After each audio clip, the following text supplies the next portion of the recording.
ये 25 ml के cup में जो है जो है मैंने पानी फिल कर लिया। अब ये मैं 60 ml जो एक्यूरेट वॉल्यूम बनेगा उस बॉटल में मैं इंसर्ट कर रहा हूँ।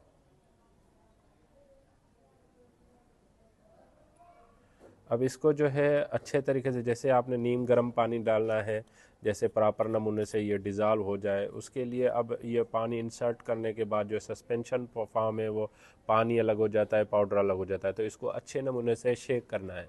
जब भी पाउडर फॉर्म की सस्पेंशंस अगर किसी भी चाइल्ड को प्रिस्क्राइब की जाए तो आप उस बच्चे को कोई भी पहला डोज हो या जब भी आप मेडिसन बच्चे को दें तो उसको देने से पहले उसी जो पाउडर फॉर्म सस्पेंशन हो उसको अच्छे तरीके से आप शेक करें।